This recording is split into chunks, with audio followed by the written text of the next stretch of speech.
Hey, everybody. I wanted to share my bearded dragon story, Scarlet. Let her alone. I know you want to be auntie, but let her alone, Illuminati.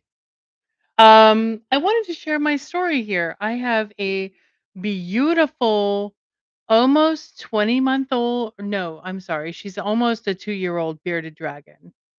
And I just recently adopted her, as in I adopted her 2 months ago, and this is my first reptile. And I kind of wanted to share my story because there's a lot of YouTube videos that are very informative on here. By the way, I really want to share some of the informative YouTube videos that I have found. I will link the channels down in my chat. The Lizard Guru has helped me a lot. All right, sweet girl, you can crawl around a little bit. No, you can, my glass of wine. Um, she's on my keyboard, so sorry if something weird happens. The Lizard Guru has been awesome. L's Reptiles has been awesome, and a few other channels, as well as a local reptile shop to me called Raining Reptiles has been amazing. And I have found a couple of really good um exotic vets, one very close to me, but then also a beardy expert or a lizard expert was recommended to me very recently from Raining Reptiles. And I had to take Navarra there. No, you can't have my beverage. Thanks. Thanks, girly pie. Let me actually just lower my camera a little bit so you can see what's going on. Can you see her? Oh, she jumped. Uh oh. Uh oh. I'm about to have a let her go. Okay, there we go. All right. Down. Down. Alright, sorry. We almost had a disaster. But Navarra is my 2-year-old lizard, and the reason why I don't let her free roam my house is because I have 3 cats and 3 dogs. Um, I do give her free roaming space, but, she's my first lizard, and I wanna share some of my experiences because I've had some scary experiences, I've had a lot of learning experiences. First of all, let me just say that L's Reptiles in particular did 2 really good videos on reasons to not own a bearded dragon and reasons you should own a bearded dragon.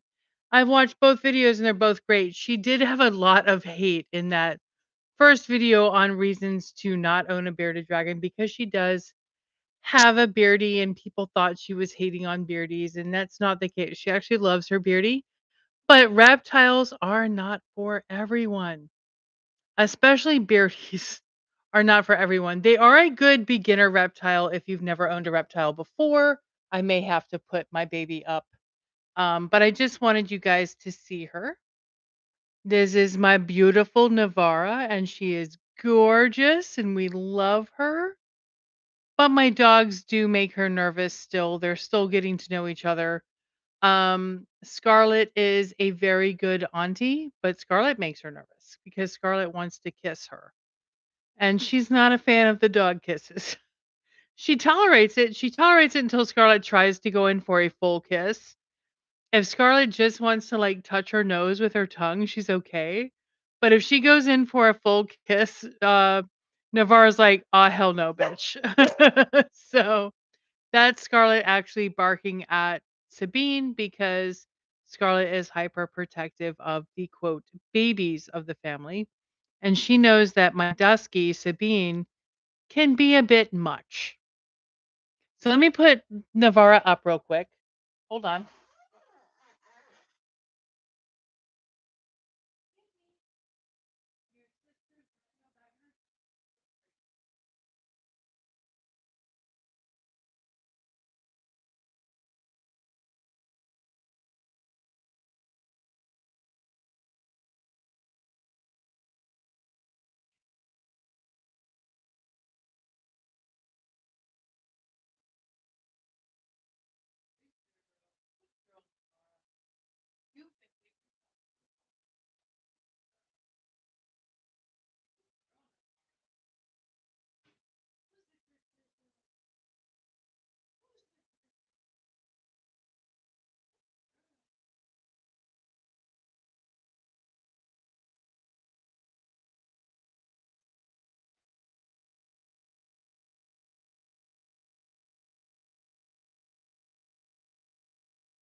Alrighty. Sorry about that, guys. We have lost to Navarra for the rest of the video. But I just wanted to share some of my experiences as a first time mother of dragons. Uh, I please do your research before getting any kind of reptile.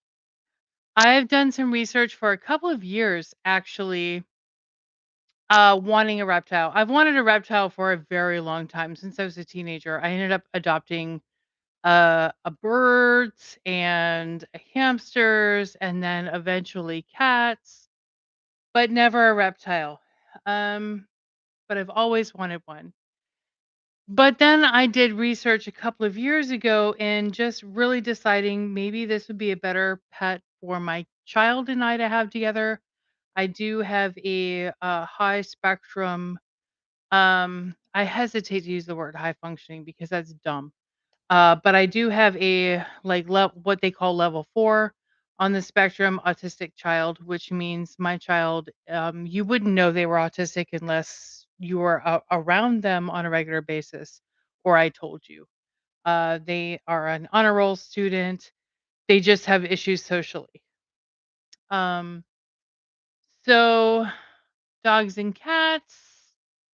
My kid can tolerate them for the most part. My kid has actually my teenager, and I say kid and teenager because, my child is non-binary, so I don't say daughter. But my kid has kind of taken on the mom role of our youngest cat, whose name is Ahsoka. I adopted her not really intending her to become my kids, but the first day I brought her home, my kid said, "Can that be my cat?" And I said, "Sure." Um, because my kid had some anxiety issues. They sometimes have trouble remembering beyond themselves, as any typical teenager does. I am often either reminding them to feed, I'm often reminding them to feed the kitten. Well, she's not a kitten anymore. We've had her for a year. Or I end up feeding the kitten. But for a while, though, I considered a reptile, particularly a bearded dragon, because I heard it was a great first reptile. And then I looked into the cost of just the habitat, and I'm like, "That's a great pet, but not financially feasible right now." So I did a bunch of research, realized it wasn't financially feasible, but still did research in case it suddenly became financially feasible, and, um, and put it off. So for about 4 years now, I felt I was ready for a Beardie, but put it off. And then suddenly my husband's best friend's middle or not even middle child, he has 4 kids.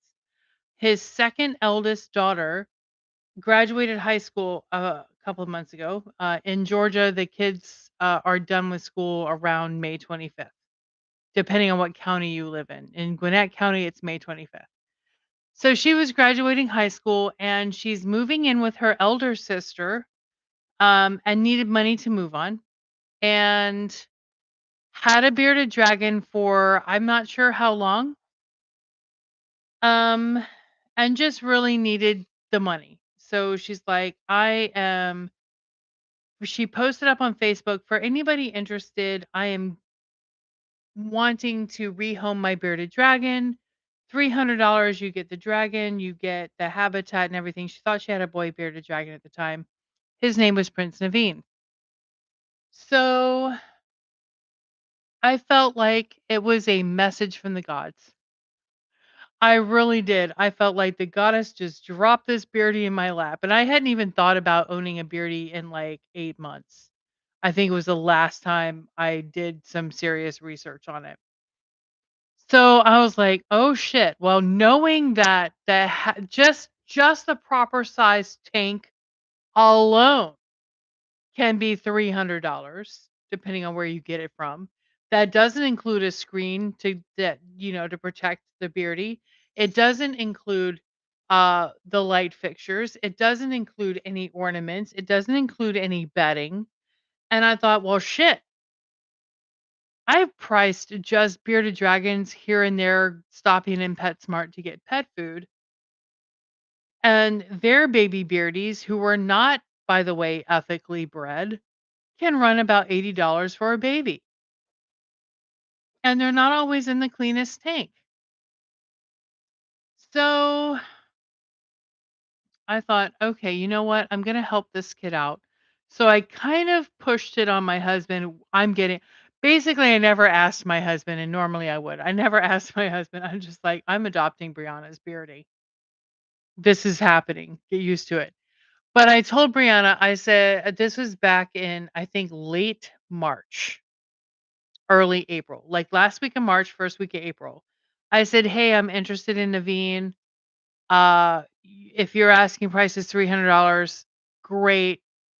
But I am going out of town the very first week of May. I would rather just pay you, but not take the Beardy till I come back from Hawaii. Because my husband earned a trip to Hawaii through his job, and we wanted to take that trip. And I was still at the time looking for a pet sitter for my 3 cats and my 3 dogs. I have a full house. And so I didn't wanna add a Beardy on top of that. It was hard enough for me to find a pet sitter for 3 cats and 3 dogs, and adding an exotic on top of that just didn't seem the thing to do. So I was like, "If you don't mind keeping her," or him, at the time it was a him, "if you don't mind keeping your Beardy until I get back from Hawaii, then we can talk." And Brianna was totally cool with that 'cause, she knew I was pretty much a sure thing. So I come back from Hawaii, I pay her the $300. Um, and, like, I was they but the week I came back from Hawaii, they had to go to Texas for a family graduation. Her uncle was graduating college with I think a master's degree, if I'm not mistaken. Her uncle was graduating college with a master's degree, so the family had gone to Texas for that, and she's like, "Okay, great. Can we work out you taking him as soon as I get back?" And I was like, "Yeah, no problem, but here you're going out to Texas, take the money." Um, so I gave her the money for the Beardy, but I said, Keep the Beardy as long as you need. When you're ready, just bring the Beardy over or arrange for me and I'll come pick it up." I actually expected to come pick up the bearded dragon myself from their house. Actually, her and her dad were awesome bringing the bearded dragon to me during my workday, though, unfortunately. They're like, "Hey, are you gonna be at home? We're coming over with him." And I'm like, "Oh, okay." Funny part was, again, this whole time, I keep saying him and her, and I keep alternating because the whole time Brianna thought she had a male bearded dragon. So her bearded dragon was pretty young. When she advertised the Beardy on Facebook, she advertised the Beardy as being a 2-year-old male. He was actually a bit younger. He was between 18 and 20 months because the Beardy was actually not yet sexually mature. And the week, like literally a couple of days before they brought my Beardy over, or who became my Beardy, she laid eggs. And I get this absolutely adorable message over Facebook from Brianna with, "Hey, I know you thought you were getting a male. Congratulations, it's a girl." And I'm like, "Awesome." And I had a picture of the infertile eggs. So awesome. I was happy. I mean, I didn't care. My husband and I, neither one gave a shit about what sex the animal was. But there is different care. You care for a male beardy slightly different than you care for a female beardy. So it was great that I knew. I'm so glad that I knew ahead of time. Um, my husband might have been slightly hoping that the Beardy was a boy because all 3 of our cats are female and all 3 of our dogs are female. Our child is non-binary, and then there's me. Our male cat had passed away back last October, so my husband has found himself the only male in the house. But turns out we were blessed with a queen. And she's gorgeous, by the way, as you guys saw at the beginning of my video. So I get this absolutely beautiful Beardy. They actually they transport her in her habitat, which I wouldn't have done, but they did it. It was probably easier for them. I wouldn't have done that. I think it stressed her a little bit too much, but whatever. We live actually so close to each other. We literally live like a mile from each other. Brianna could have held the Beardy in the car, but they transported her in her tank. It's fine. So she came. She was really stressed out. She was really upset. She had a blackened beard. She was really upset. So it was hours before I attempted to hold her. And bless her heart, in my mind, I had the perfect spot up in my office to keep her. She ended up on my coffee table in my living room. She's now, her tank is a living room fixture because I realized very quickly in the first 24 hours, she loves the activity in the house and being part of the central activity in the house. It's actually hard for her during the day when I'm up in my office all day. It's going to be hard for her this fall when my kid starts back at school because my husband works or plays disc golf when he's off of work. I'm in my office all day. And my kid will be going to school all day come first week of August. We'll be in high school. But right now, while Alora's home during the summer, Alora spends a lot of time down here in the kitchen table on the computer on their laptop. And so they'll come over and they'll interact with Navarra and stuff. So Prince Naveen was renamed Navarra when we found out that Prince Naveen was not a prince, but a princess. So it was pretty cool. Before I got Navarra, though, I had a bunch of questions for Brianna. So be sure if you're getting a Beardy from a breeder or if you're getting a Beardy from a store, please ask questions. Please ask questions like, first of all, how old is it? Did it come from a breeder? Like what? Try to get as much information on the background of your Beardy as you can. Like honestly didn't find out, not knowing. I didn't ask all the questions. I asked a bunch, but I didn't ask all the questions. So, for example, my questions to Brianna was, "What's their favorite foods?" I did notice right away that Brianna had it in calcium substrate and was told it was the best, which then clued me in that this may be a PetSmart dragon. Um, I don't want to throw shade on anybody, but obviously the dragon didn't come from a reputable breeder. Kind of the lizard equivalent of a puppy mill situation. So, um, and yep, I said it. Come at me if you want to. Uh, but they did misinform her that calcium substrate was the best. I have had not one, but two vets tell me no, that's the worst because it can impact their digestive system and make them very sick and cause their death. I've also, before even asking vets, before I adopted this dragon, I knew that this type of substrate was actually the worst from doing personal research.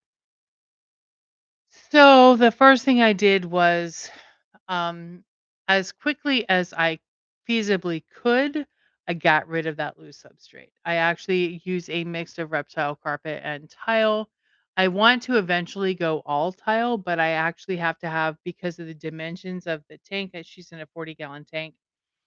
I need to cut tiles. And I also want to, by Christmas, just increase the size of our tank to a 60-gallon. A 40-gallon is just fine for her at her size. She's not growing anymore. She is a full-grown Beardy, and her tank is adequate, but I would love her to have a little bit more room. So I want to upgrade her by Christmas.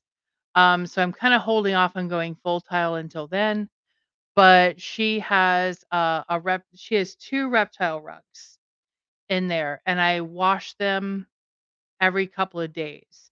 So when she poops, I spot clean the poop area thoroughly. Um, and I've been lucky, she's actually pooped on a tile the past couple of poops, which has been great. But I spot clean because one of the things that can cause very deadly, it's a fatal disease common to bearded dragons, is yellow fungus disease. And one of the things that causes that is a non an environment that's not kept clean enough.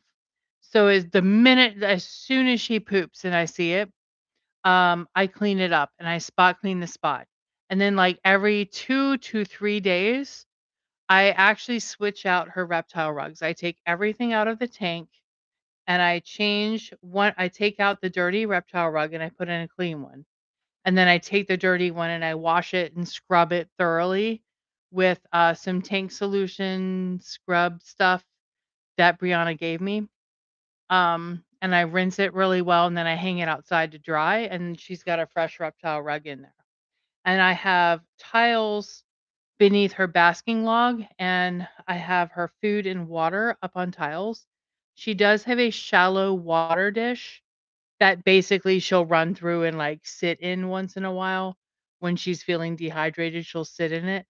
Um, but most of the time she ignores it, but I put fresh water in there, just a quarter inch or so. It's not very deep. About that much water in there. Just in case she wants it. That's changed daily. And then her food bowl is a flat bowl about this big that I lay healthy greens on. She was also feeding kale and mealworms. Mealworms are not horrible, but they're better for baby beardies. Nutritionally, they're not the best for adult beardies. So I have moved her away from mealworms. Um, and she eats a combination mostly of I've also kind of moved her away from crickets. Again, better for baby beardies, but there's not a ton of nutrition in crickets. They're mostly when a beardie eats crickets, it's mostly waste that will come out in their poo. There's not a ton of nutrition in there. Crickets are kind of junk food. They're not horrible though. It's not the worst thing you can feed your beardies. But superworms and mealworms are better for babies. Hi, Molly. It's one of my dogs. The best things to feed her are dubia roaches or dubia roaches. And so I feed dubia roaches quite a bit. They're kind of a staple bug. I I will though, like she gets bugs 3 days a week. Twice in the week I'll feed her dubias or hornworms. I will switch off sometimes and one of those meals will be hornworms instead. Um and then crickets one day, maybe every 2 weeks she'll get crickets. Just because they're a little less nutritious, but I'll give crickets one meal every couple of weeks just as you've been a decent lizard, you've been a good girl. You get to have a treat. You get to have, like we eat McDonald's once in a while, okay? Like it's not the best for us, but it's kind of the equivalent of giving her McDonald's like once in a blue moon. So she'll get crickets. It's usually crickets, hornworms, or dubias. Mostly dubias, and then hornworms are a second choice, and then crickets a third. Again, superworms and mealworms on a rare occasion, just because they tend to be fattier and they're just better for a growing young beardie who's more active. Um, her greens, she no longer gets kale on a regular basis because one of the things that I learned before I adopted her is kale is actually not a good staple green for her. It kind of goes on the naughty list. There are some bearded dragon people who say never feed kale. Both of the vets that I've taken her to, and the second vet that she most recently went to, is a lizard expert. And he said kale is just too high in calcium. It's not the worst thing you can feed, but it shouldn't be the staple. He did not say not to feed kale. He said it's okay, but don't give it as a staple. It should be given very rarely. So he did not say don't feed kale. So I'm not in the boat of don't feed kale, but I do understand those beardy parents who don't feed their dragon scale, and I totally agree with that. You don't want to feed your dragon kale, fine. Just if you do want to feed your dragon kale, fine, but don't give it as a staple. I try not to feed it at all. Sometimes On a rare occasion, it is the best looking breed at my grocery store. It's the most prevalent, and I'll feed it once in a while because I do know it's her favorite, but it's very rare, and I give her a very little bit of it. The problem with kale and spinach both, and my Beardy, to my knowledge, has never gotten spinach. I don't know. I know Brianna didn't feed it. I don't feed it, but I don't know what her history was before Brianna adopted her. Um, but spinach and kale both are too high in calcium and also can inhibit your bearded dragon's ability to um, process calcium, which can lead to metabolic bone disease, which is a very, again, probably the second most scariest disease to me next to yellow fungus. Both diseases can really super decrease your bearded dragon's quality of life. One disease, they're literally rotting from the inside out, and metabolic bone disorder, their skeleton is literally being attacked, and they're it can cause deformities. It can cause like their jaw to go slack where they can't properly eat food. Like it's both diseases are super scary. So I do everything I can to prevent both. So another thing that I had to change out for my Beardy was her UVB light. She had a small UVB light about this big for a 40-gallon tank, and it was one of the tubed ones. Those do not put out enough UVB. I can't stress this enough. Get the long, straight tube UVB light. Okay, you have to have that. And it has to be the length of your tank. It has to run from end to end. UVB light has to cover one side to the other, or your dragon is not getting enough vitamin D for their calcium. And just like humans, bearded dragons must have that vitamin D in order for their bodies to correctly process the calcium that they're intaking. So you can give the vitamin D3 powder, the calcium vitamin D3 powder supplement to their food, but if they're not getting adequate UVB light, that you're wasting your money on the calcium because they're still destined for metabolic bone disorder. And yes, I said it. Come at me if you want to. I said it. I have heard this from 2 different vets. I have researched this in the reptile community. If are not providing adequate UVB, a straight UVB bulb going from one end of your tank to the other, your dragon is not getting the right amount of vitamin D for them to process the calcium you're giving them. You will make your dragon sick and vastly decrease the quality of life to the point where they cannot even eat on their own. And there is nothing more sad than witnessing some of the defects of metabolic bone disorder, especially a dragon that can't eat because they can't close their mouth. So please make sure you're providing the proper light. Also, you've got to provide the proper basking light. And that means I invested in this dragon has cost me so much money, y'all. But like I said, if you want to own a reptile of any kind, I hope you're rich.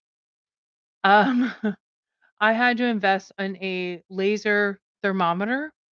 It takes the temperature via laser. It's very accurate.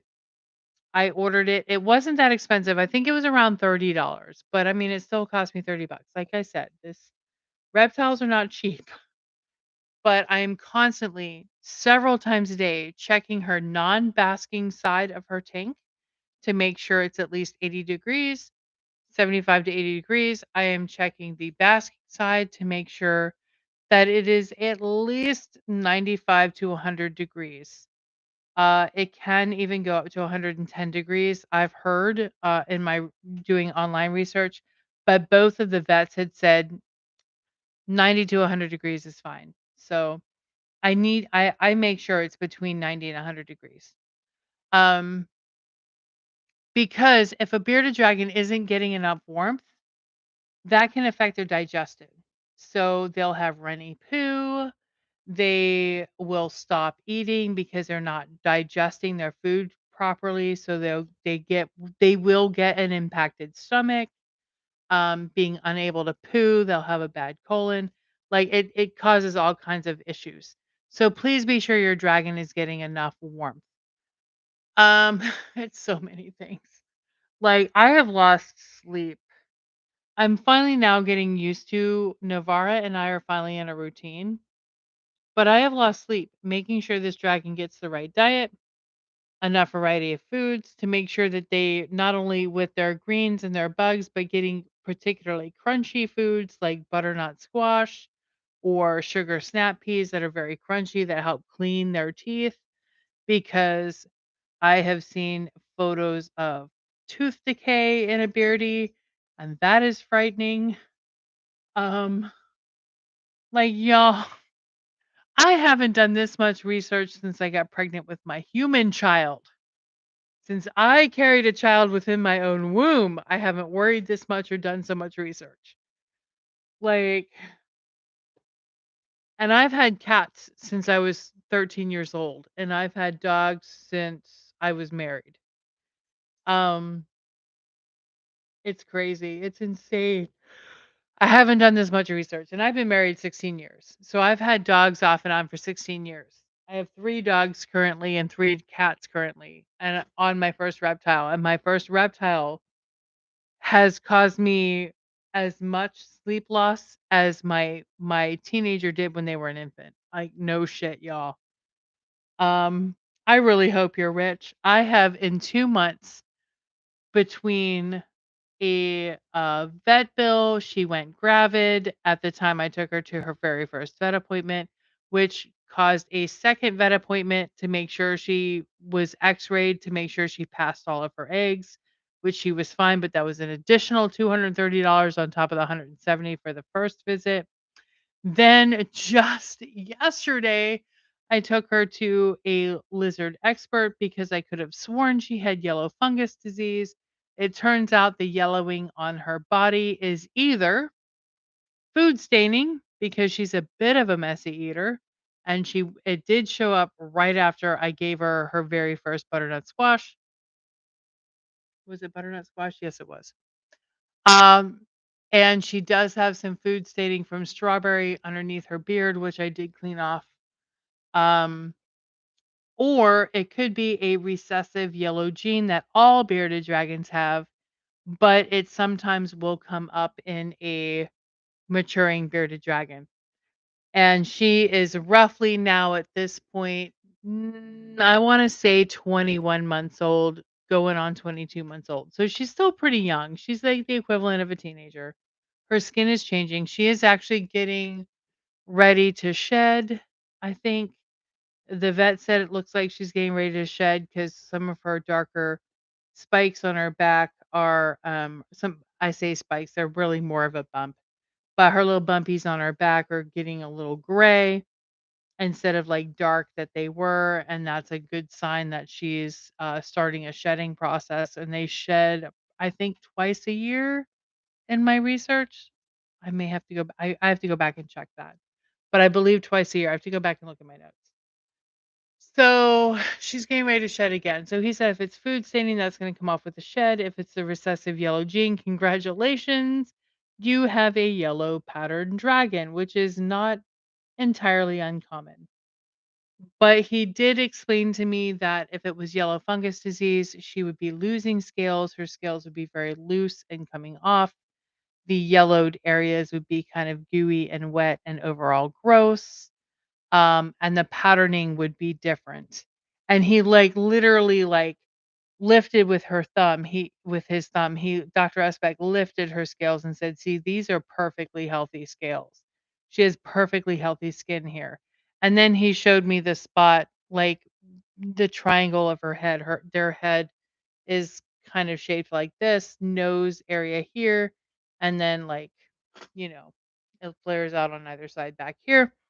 And he said, back here, if it was yellow fungus, it wouldn't be in this pattern at all. Like it would be up under here as well. He says, this is all topical. So it's either a recessive yellow genetic thing where her pigmentation, a recessive gene, is just becoming not dormant anymore, or it's food stained. So I was relieved to know she's not dying. If it had been yellow fungus disease, that's actually incurable. Treatable, yes, but not curable. And so it would eventually kill her despite treatment. Treatment would only make her as comfortable as possible for as long as possible, but essentially she'd be a hospice patient in my home. Um, so I had prepared myself for the worst. But it turns out I have a perfectly healthy Beardy who could just have a genetic recessive gene coming out. Or food staining because she's a messy eater. So be prepared to have your heart potentially broken. Yellow fungus disease is very common in captive bearded dragons. It is more common in babies than adults, but still very common. And the reason why it's more common in babies is because baby bearded dragons, up to a certain point, are often kept in a communal tank. So that means there's more poop. They are crawling all over each other and stuff. And let's face it, all kids are gross. My kitten, Ahsoka, gave my middle cat pink eye. My middle cat, Arya, had pink eye for almost a goddamn month because kids are gross. And I had a kitten who gave her pink eye. Like, no shit, kids are gross. Baby beardies are no different. They will make each other sick. They will poop on each other. They'll do all kinds of things because kids are nasty. So, and I have a human child myself. Don't come at me for that. All of you mothers, you know, all of you parents who have children, you know kids are great. You know kids are gross. We love our kids. We don't love them any less, but we also know they're nasty. So it is more common in babies, but not uncommon in adult beardies also, which is why I they say a lot of research I've done say you spot clean daily, but you can deep clean the tank every 30 days. Honey, I deep clean every week. Partly because my tank is in the living room. So it's in like when guests come in and stuff and visit me, it's in the living room. Everybody sees it. So I want to make sure it smells fine. I want to make sure mostly it's me driving to provide a clean environment for my Beardy, but I also want guests in my home to not smell grossness or see a pile of poop in there. And it's her world. I mean, she comes out, she sits on my shoulder and stuff, but with all my other animals, um, I have to provide her specific, like, scheduled, this is my time to be out of my tank and playtimes and stuff. It's not as spontaneous as some dragons may enjoy. So her tank is a lot of her world, and I want to make sure like all sides of her glass are as clean as possible so she can look out and interact with us. So I use a 50-50 water and distilled white vinegar mixture, and, so once a week, when I'm changing her reptile carpet, I clean all of her ornaments in this mixture. That's her basking log, her tree, her food dish. I rinse out her food dish really well. I do just clean her water dish daily with plain water, and I scrub it daily to make sure it's not developing any algae or anything. But I also make sure inside and out, the walls of her tank and the floor of her tank is very clean because that's her world and that's her view of the world. I want it to be as clean as possible.